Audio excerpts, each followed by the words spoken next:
Bienvenue dans cette nouvelle édition de l'Africa Tonight. Au sommaire, premier verdict dans le procès dit des biens mal acquis. Le vice-président équato-guinéen Teodoro Guema Obiang Mangué a été condamné ce vendredi par la justice française à 3 ans de prison avec sursis pour blanchiment d'argent et détournement de fonds publics.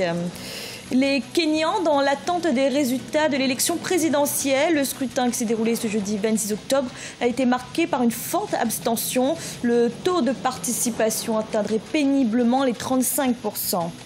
Et les tarifs des transports devraient augmenter en Algérie au mois de janvier prochain, en cause de l'augmentation des prix des carburants prévue par le projet de loi des finances 2018.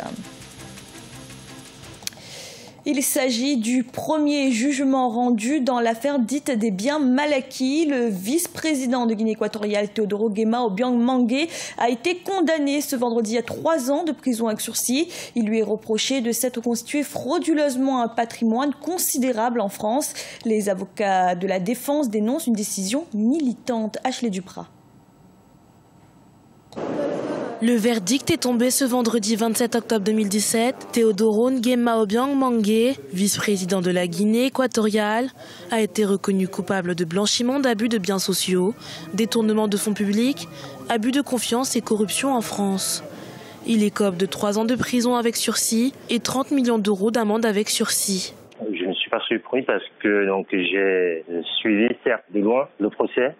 Vu les charges qui pesaient sur monsieur Obiang, le jugement est disons conforme à ce qui avait été demandé par le ministère public et par ce qui figurait dans le dossier. La question qui va se poser c'est de savoir si monsieur Obiang interjettera appel. Et je pense que sans avoir été dans le dossier, je pense que c'est ce qu'il fera. L'affaire remonte à 2007 lorsque plusieurs associations dont Sherpa et Transparency International dépose une plainte à l'encontre de celui qui était à l'époque le ministre de l'Agriculture et des Forêts. En cause, un patrimoine jugé considérable qu'il se serait constitué grâce à de l'argent public détourné selon ces ONG. Pour la défense de ce dernier, les sanctions proclamées par la 32e chambre du tribunal correctionnel de Paris relèvent d'une décision militante. Nous avons toujours soutenu que nous étions en face d'un procès politique. On l'a réitéré et le verdict rendu aujourd'hui a tout ce qu'on peut appeler un imbroglio juridique qui fait en sorte que certains aspects qui relèvent de la souveraineté de l'État équatorien n'ont pas été tenus en considération. Le tribunal a également ordonné la confiscation de l'ensemble des biens saisis, comme requise par le parquet. Pour rappel, Teodoro Guema Obiang Mangué est le premier dignitaire à être jugé dans le cadre des procédures dites des biens mal acquis, ouvertes en 2010 en France. Au Kenya, le dépouillement des votes pour la présidentielle se poursuit. Un scrutin marqué par l'appel au boycott du principal leader de l'opposition, Raila Odinga. Les premiers chiffres annoncés par la commission électorale font état d'une très faible participation qui atteindrait à peine les 35%. Patricia Solange-Bois. Près de 19,6 millions de Kenyans étaient appelés aux urnes jeudi 26 octobre. Mais seulement 34,5% ont répondu à l'appel. Malgré le boycott de l'opposition, les partisans traditionnels du président sortant Uhuru Kenyatta ne semblent pas s'être déplacés en masse. Évidemment, c'est illégitime. On n'était pas prêts. Depuis plusieurs semaines maintenant, l'opposition proteste contre l'absence de changement au sein de la commission électorale. Il y a même le président de la commission électorale, M. Chebukati, qui a confirmé il y a quelques jours que les mêmes erreurs allaient se reproduire. Donc les gens ont bien compris que ça ne servait à rien. Jusqu'à la dernière minute, le chef de la Cour suprême, David Maraga, aura tenté d'éviter le naufrage après une annulation de l'élection du 8 août dernier annonçant la victoire d'Uhuru Kenyatta. Il avait ordonné l'organisation d'un nouveau vote ce jeudi 26 octobre. Mais suite à des irrégularités dans la transmission des précédents résultats, le leader de l'opposition NASA, Raila Odinga, avait alors décidé de retirer sa candidature. Il a donné la chance à son challenger maintenant vraiment de gagner en toute tranquillité.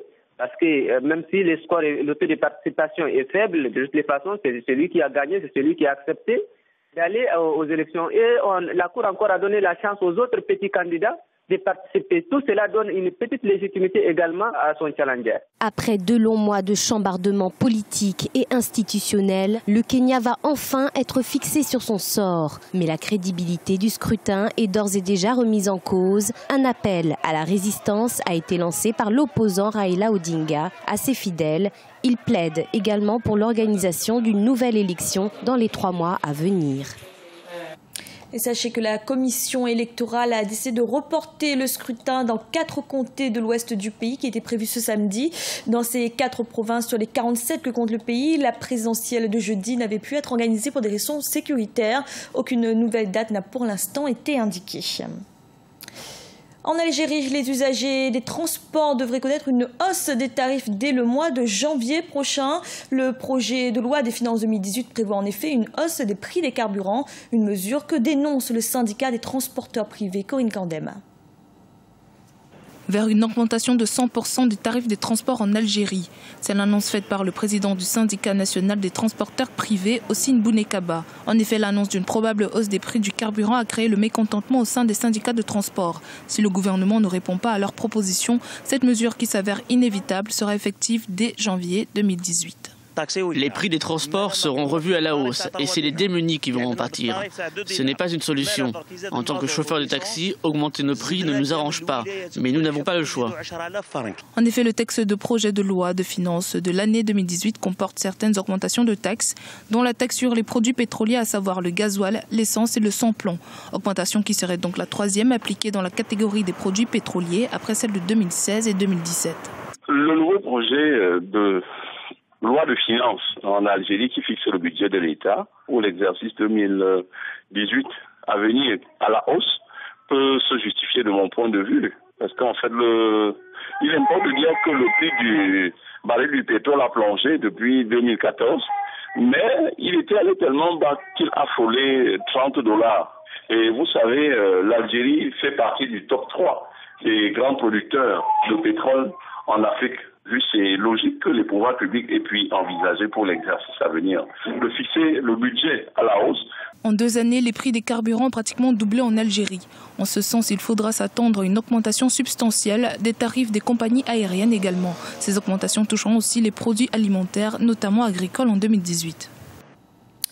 Au Rwanda, les emballages alternatifs peinent à convaincre. 12 ans après l'interdiction des sachets en plastique, l'industrie des sacs en papier attire peu d'investisseurs, d'où une pénurie des matériaux d'emballage qui entraîne de fait une hausse des prix. Reportage de notre correspondant Fratendeki Senga. Cela fait presque 2 mois que le Kenya a interdit la fabrication, la commercialisation et l'utilisation des sachets en plastique, une décision qui a un impact direct sur le Rwanda voisin.